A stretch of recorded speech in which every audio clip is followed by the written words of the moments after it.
For all the scores, join me on Sports Beat tonight on 24 Hours Weekend. Saturday, May 28th.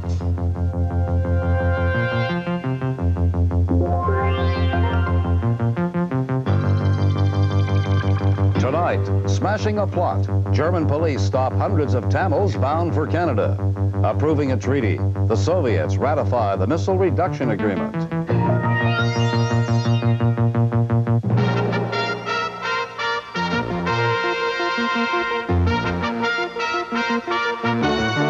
The National with Sheldon Turcott. Good evening. West German police say they've stopped another plot to smuggle Tamil refugees into Canada. And the police think it was all planned by the same man who helped smuggle 155 Tamil refugees to the coast of Newfoundland 2 years ago and then abandoned them in lifeboats. The latest scheme was uncovered when police raided this abandoned hotel. The more than 250 people found inside, most of them Tamils, have been moved to a gymnasium. Police say they were to have boarded a coastal freighter today and brought secretly to Canada. The plot mastermind, who charged up to $3,500 a head, escaped. The first ever full-scale disarmament accord between the superpowers has now been ratified by both countries. The Soviet Union's top parliamentary body approved the intermediate nuclear missile ban today. And none too soon. Ronald Reagan arrives in Moscow tomorrow for his summit meeting with Mikhail Gorbachev. Joe Schlesinger reports. The Presidium of the Supreme Soviet debating the ratification of the INF Treaty, the Soviet-American agreement to destroy their medium-range nuclear weapons. It took the U.S. Senate 2 weeks of bitter debate before ratifying it yesterday. Today it took their Soviet counterparts less than 2 hours to rubber stamp it. President Andrei Gromyko called for the vote. It was unanimous. The treaty is now in force, and Ronald Reagan and Mikhail Gorbachev will have something to celebrate when they meet, even if they don't agree on anything at all in the next 5 days. Reagan made history of a different kind tonight. He appeared on Soviet television in an interview with 2 Soviet journalists, the first such interview for an American president. He was asked whether he ever thought, when he first came to the White House, that he would be making this trip to Moscow. Probably not. Because, very frankly, I have to say, I think there is a difference between this General Secretary and other leaders of your country that I had met with in the past. Reagan was full of praise for Gorbachev. He also ran into some sharp questioning. The interviewer noted that the president had often quoted Lenin.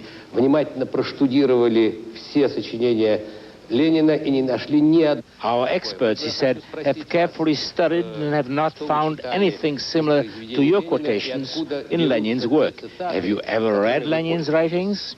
Oh, my. I don't think I could recall and specify here and there, but I wasn't making anything up. Nothing substantial may happen once Ronald Reagan gets here, but something important is happening when an American president can go on Soviet television pleading for religious freedom, and when this particular American president, the quintessential anti-communist, admits that he has changed his mind about the nature of the Soviet leadership. Joe Schlesinger, CBC News, Moscow. Although he has spent his career condemning communism, the people of Moscow don't seem to be holding that against Reagan. The president's first ever visit to the Soviet Union is being awaited with almost eager anticipation. And as Don Murray reports, it takes many forms. Musicians for peace, students for summits. It is in Moscow sufficient excuse for a rock concert these days. Heavy metal on the stage. The paraphernalia of peace and diplomacy in the crowd. The 4th superpower summit in 3 years, like the concert, is an occasion for polite enthusiasm. There's more than polite interest, however, in the benefits such summits might bring. We should know each other's countries better, he says. We ought to be able to hop on a 747 and go and see the U.S. At the Rishki market, where private sellers are crowding out state shops, business in bikinis is brisk, and thoughts of Ronald Reagan are kind. I think he's very good, she says. We can't think anything bad of him. You can buy a privately made wedding dress here for 250 rubles, a month's salary. And this young woman is doing just that. The quality is so much better than in state shops. The dressmaker says things now in the Soviet Union are just fine. As for the American president, right now Reagan is okay, she says, but we don't know who the next president will be. Anyway, we just want to live in peace. At the short-order shish kebab stand run by two former government functionaries, steadier superpower relationships are seen as good for business. We're now in contact with some Americans, he says, and there might be the possibility of a Soviet-American private shish kebab cooperative. There are, of course, dissenters. This self-styled black marketeer, his contraband is chiclets, dismisses Reagan and summits as irrelevant. If our country don't change our politics, it's no difference if Reagan come or not come. Whether positive or occasionally negative, the reaction to Reagan and his impending arrival here is above all relaxed. The American president generates very little controversy here now, and even less fear. On Tuesday, Reagan will go to Moscow University to meet and talk to Soviet students. The anticipation is great. There's new curiosity about the old Cold Warrior. I'd like to ask him, she says, why his opinion and his attitudes about the Soviet Union have changed. And so, bathed in spring warmth and benevolent expectation, Moscow waits for Ronald Reagan. Don Murray, CBC News, Moscow. Syrian security forces marched into Beirut's embattled southern suburbs only yesterday, but it appears they may be marching back out again within a few days. A Syrian official said today that the troops have accomplished their mission. They swarmed into the zone by the thousands to help end the fighting between rival Shiite militia factions. There was little or no resistance from the opposing groups. Order has been restored after 22 days of fighting that claimed more than 400 lives. A Syrian official said today that the troops will be withdrawn within a few days to allow Lebanese forces to keep the peace. Thousands of Israelis called for an end to their country's rule over the occupied territories today. The appeal came during a symbolic caravan through the West Bank. It was the first peace protest in the territories since the beginning of Palestinian revolts there last December. As Sheila McVicker reports, Israelis remain bitterly divided over how to deal with the troubled territories. With signs proclaiming peace now, a convoy of dozens of cars and buses headed out of Jerusalem this morning and into the occupied West Bank. Forbidden by Israeli courts to hand out leaflets or stop and talk with Palestinians, those in the convoy could only wave.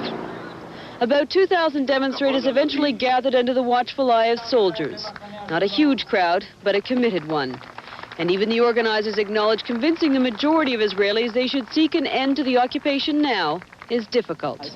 I think the vast majority of the Israeli public is simply frightened, simply scared to give up territories. They're afraid of making a peace agreement. And we've tried to get across this message that there is someone with whom to talk, that there are Palestinians willing to accept Israel's right to exist. And if we can convey this message, I think we'll find that we'll have people with us.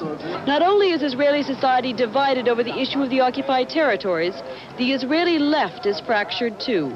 Every Friday, these women in black protest. Their message, simply end the occupation. Beyond that, many of them can't agree. Women here have different ideas about it, and we don't discuss it ideologically. And on that one street corner at the same time, the left confronts the right wing of Israeli politics, young people representing a movement of growing significance that believes in Israel's inalienable right to the lands of the occupied territories. The occupation was stopped 20 years ago, 2,000 years of occupation of the West Bank, and now it's back in Jewish hands. In Israeli newspapers, there is now more talk of domestic politics and a general acknowledgement the issues raised by the Palestinian uprising will play a major part in the election schedule for the fall. If the election is going to be today, I think most of the people in Israel is going to vote for the Likud. And that's what the public opinion polls show too. A sharp increase in support for the right wing and Prime Minister Yitzhak Shamir, for those parties which favor a hard line in the territories. If we lean a little bit toward the right and get a little bit harder hand, maybe the killings will stop. The election campaign is still warming up. People are reminded the Israeli electorate can quickly change its mind. But both right and left say over and over again there is as yet no consensus on how peace can best be achieved. Sheila McVicker, CBC News, Jerusalem. Here at home, an opinion poll published today suggests the Tories could have an election-winning issue in free trade. The Angus Reid poll asked respondents how they would vote if free trade were the deciding question in a federal election. Those who stated a preference gave the Conservatives 38%, the Liberals 34%, and the New Democrats 27%. 26% of the respondents were undecided. Prime Minister Mulroney says Ottawa is going to take some new steps to help victims of wife battering. He wasn't specific, but he said a new initiative would be announced soon. Mulroney was speaking in Ottawa to a group of conservative women. He also promised to review the laws covering sexual abuse. He said he was deeply concerned that women who are raped or assaulted have to testify in court, where they can be victimized all over again. The Prime Minister wants to review the procedures that allow that to happen. Dr. Henry Morgentaler is hosting a conference in Toronto this weekend on abortion. He's teaching the latest techniques to other physicians. The conference is the first of its kind in Canada, and it's exactly the sort of thing that Morgentaler promised to organize when the Supreme Court struck down Canada's abortion law. Regina Hickel-Zabo reports. Outside a downtown Toronto hotel, a small group of anti-abortion demonstrators. A reminder that there are Canadians who oppose abortions of any kind, under any circumstances. Inside, Dr. Henry Morgentaler welcomes 40 family doctors and obstetricians to his conference. He wants them to learn the latest techniques. For some reasons, Canadian doctors were generally not willing to learn about new and more modern abortion techniques. Now, after the Supreme Court decision, this is possible to do. That's what this two-day conference is all about. Morgentaler isn't waiting for the government to draft a new abortion law. He's encouraging other Canadian doctors to do what he's been doing for the past 20 years. We want it to be as painless as possible, okay? He says they too can perform abortions in their own offices and clinics. The procedure, he says, is safe, but still it can be trying for physicians. They're the ones that have to do it. And it's not a procedure people like to do. There's not a lot of satisfaction from doing it. It's also an issue many Canadians have trouble coming to terms with. When it comes to a controversial issue, people want to talk about it and people want to make changes. The turnout here was small today, but still it was something of a milestone for Dr. Morgentaler and the pro-choice movement. Morgentaler's won his legal battles. Now he wants to convince other doctors to make abortion more accessible to women. Regina Hickel-Zabo, CBC News, Toronto. A massive forest fire near Rocky Mountain House in Alberta is still burning out of control tonight. It's already forced more than 650 people from their homes, and they're going to have to spend another night in emergency shelters. The people manning the fire line say some headway was made today, and they're hoping to bring the fire under control within the next day or so. It's the largest fire to hit Alberta this year. The RCMP is trying to find out if it was deliberately set. It started on Wednesday in a reserve about 200 kilometers southwest of Edmonton and has been spreading ever since. Erratic winds have made the job all the more difficult for firefighters. And already 22,000 acres of timberland have been burned black. A group of Coca-Cola bottling company workers in New Brunswick today marked 1 year on the picket line. It's an anniversary they thought they'd never see. They walked off the job in a fight over seniority rights. But now the battle is over the union's very existence there. In a rare move, workers who were hired to replace the strikers have asked that the union be decertified, and the Canadian labor movement is watching closely. Our labor specialist, Alan Garr, reports. Morning on the picket line in Moncton has become a routine in a labor dispute that has become exceptional. Each day at 6, the first shift of men arrives, and then they begin to move along the same tight, endless oval that they've followed for the past year. Like, I moved from Nova Scotia up here, and this is the first time I've ever had anything like this happen, but it'll be all for the good, I think. It's the first strike for all of them. Hey, super sky! A new owner took over this franchise operation in 1980. The union came in 2 years later. It's been a state of war ever since. This bitter strike began when that new owner demanded an end to seniority rights. They hire a relative to infiltrate our union back in '82 and laid off 32 employees. The owner won't comment on those allegations or any others, but he has said that he fired most of the strikers because of incidents on the picket line. Incidents the union questions. Where's your payment bag to hide your face?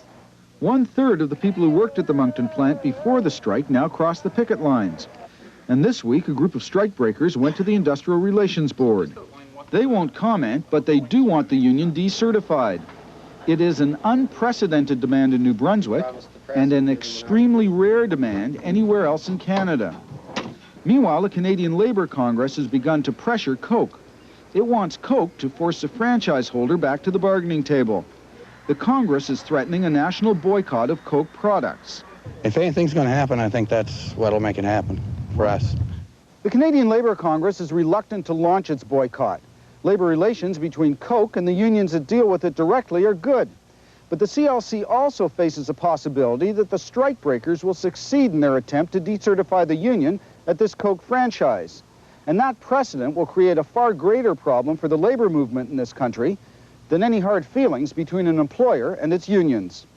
Alan Garr, CBC News, Moncton.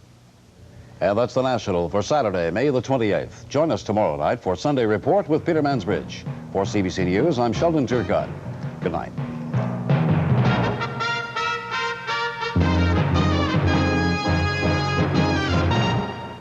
This is CBC Television.